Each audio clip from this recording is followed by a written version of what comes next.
নমস্কার বন্ধুরা, আপনারা কেমন আছেন? আশা করছি ভালো আছেন।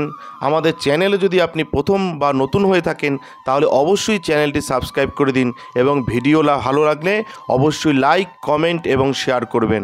আজকে আপনাদের সাথে যেই ব্যাপারে আলোচনা করব তা হলো যারা বৃষ রাশি জাতক জাতিকা রয়েছেন আপনাদের কেমন কাটবে এই সপ্তাহ, অর্থাৎ 26শে আগস্ট থেকে 1 সেপ্টেম্বর পর্যন্ত আপনাদের কেমন কাটবে সেই ব্যাপারেই একটা ধারণা দেব। আসুন জেনে নিই আপনাদের কেমন কাটতে চলেছে।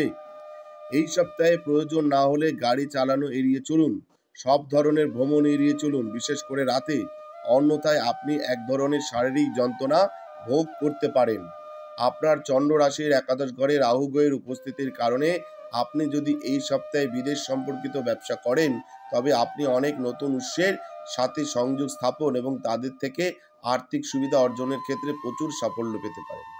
এর জন্য আপনাকে প্রথম থেকেই প্রস্তুত থাকতে হবে এবং সঠিক কৌশল অবলম্বন করতে হবে। এই সময় আপনি আপনার পরিবারের সদস্যদের সাথে সমাজের কল্যাণে কিছু কাজ করতে পারেন, যা আপনার সম্মান এবং সম্মানকে অনেক বাড়িয়ে দেবে। এই সময়ে আপনাকে ধর্মীয় কর্মকাণ্ডে উৎসাহের সাথে অংশ নিতে দেখা যাবে। এই সপ্তাহে আপনার কর্মজীবনে এগিয়ে যাওয়ার জন্য আপনাকে পরামর্শ দেওয়া হচ্ছে যারা বৃষ রাশির জাতক জাতিকা রয়েছেন।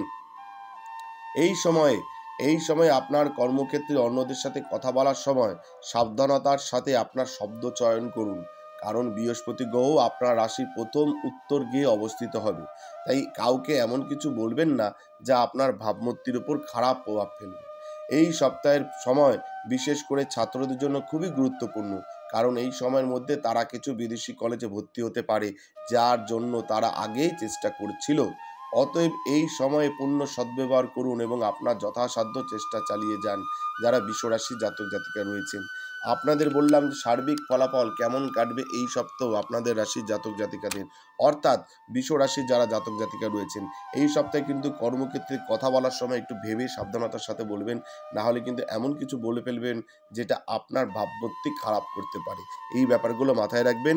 আর যদি আপনাদের ব্যক্তিগত কোনো সমস্যায় আপনি ভুগতে থাকেন, ব্যক্তিগত কোনো সমস্যায় জর্জরিত থাকেন, বিশেষ কিছু জানতে চান, তাহলে আমাদের ফোন নাম্বারে, অর্থাৎ ভিডিওতে যে ফোন নাম্বার দেওয়া রয়েছে সেখানে আপনারা যোগাযোগ করতে পারেন। আমরা চেষ্টা করব আপনার ব্যক্তিগত সমস্যার সমাধান করবার। নমস্কার, ভালো থাকবেন। জয় শিব শম্ভু, হর হর মহাদেব, ওম নমঃ শিবায়। জয় হরগৌরীর জয়, জয় সিদ্ধিদাত্রীর জয়, জয় জয় কৃপাময়ী, দয়াময়ী, করুণাময়ী তারা মায়ের জয়।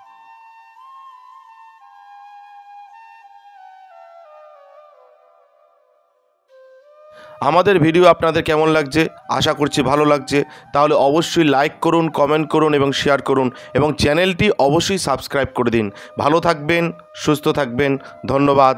এবং সকলে অবশ্যই কমেন্টে লিখবেন জয় শিব শম্ভু, হর হর মহাদেব, ওম নমঃ শিবায়।